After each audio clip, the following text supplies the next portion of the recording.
পেঁয়াজ পাতা দিয়ে চিংড়ি মাছ রান্না, বেগুন ভর্তা, পুঁই শাকের বিচি ভাজা। আসসালামু আলাইকুম everyone, this is me Mahdiya. Here is another new video from it's Mahdiya. আমি এখানে কয়েক পিস চিংড়ি মাছ নিলাম, পেঁয়াজ পাতা কেটে নিলাম, গাজর কুচি আর সাথে আছে টমেটো কুচি।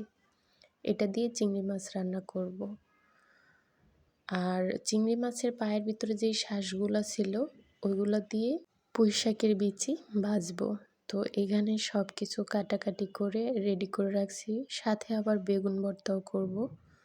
তো সব কিছু রেডি, এখন রান্না শুরু করব। প্রথমে আমি চিংড়ি মাছটা রান্না করব, এই জন্য চিংড়ি মাছ মশলা মাইখা নিলাম। এটা এখন ভালোভাবে ভেজে নেব। তো তেল গরম হওয়ার পর একটা একটা করে দিয়ে দিচ্ছি। 4টা মাছ ছিল, তো 4টাই দিয়ে দিলাম।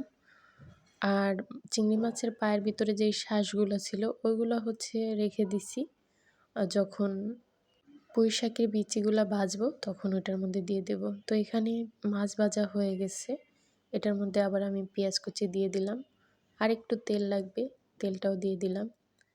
তারপর দিয়ে দিলাম একটু লবণ। এটা ভালোভাবে ভাজার পর দিয়ে দিলাম আদা রসুন বাটা আর গরম মশলা বাটা।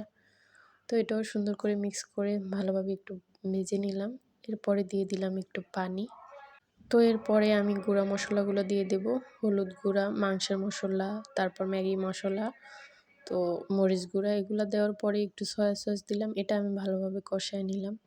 কষানো হয়ে গেলে আমি ওই সবজিগুলো দিয়ে দিলাম, পেঁয়াজ পাতা, গাজর, টমেটো। তো এটার সাথে আবার চিংড়ি মাছও দিয়ে দিলাম। তো সব মিক্স করে আমি একটু সেদ্ধ হওয়ার জন্য ঢাকনা দিয়ে ঢেকে রান্না করব।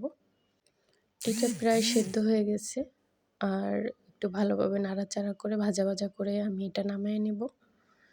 এরপরে আমি চুলায় আরেকটা ফ্রাই প্যান দিয়ে দিলাম। এখানে পুঁই শাকের বিচিটা আগে ভেজে নেব।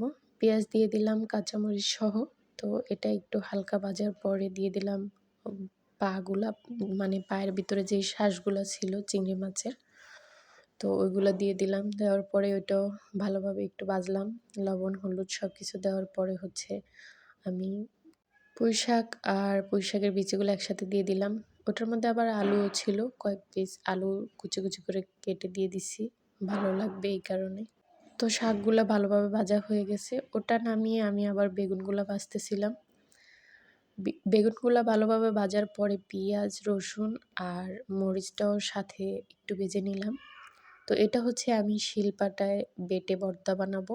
ভর্তা বানানো শেষ, রান্নাও শেষ, সব কিছু রেডি। এই তো এখানে চিংড়ি মাছ আর বেগুন ভর্তা, আর এখানে আছে পুঁই শাক, আলু, তারপর ওই তো মাছের পা দিলাম। তো মানে মাছের পা না, মাছের পায়ের ভিতরে যেই শ্বাসটা থাকে ওইটা দিলাম। তো খাওয়ার সময় হয়ে গেছে, আমি এক পিস চিংড়ি মাছ আর একটু সবজি নিলাম, নিয়ে নিলাম ভাজিটা, নিয়ে নিলাম একটু ভর্তা। তো এটা আমি টেস্ট করে দেখব কোনটা কীরকম লাগে, মানে তিনোটাই ট্রাই করব। তো প্রথমে আমি চিংড়ি মাছটা দিয়ে শুরু করতেছিলাম। চিংড়ি মাছটা তো বেশ ভালোই হবে, কারণ ভালোভাবেই রান্না করছি। তবে এরকম রান্না আমি ফার্স্ট টাইমই করলাম। হ্যাঁ, বেশ মজাই হয়েছে, অনেক ইয়াম্মি ছিল। এবার পুঁই শাকের বিচিগুলা।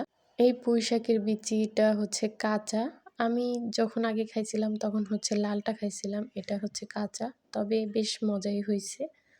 আর এখানে বেগুন ভর্তাটাও টেস্ট করতেছিলাম। সব মিলিয়ে খুব মজা ছিল, আলহামদুলিল্লাহ। তো এই তো খেয়ে দিয়ে বিদায় নিচ্ছি। আল্লাহ হাফেজ।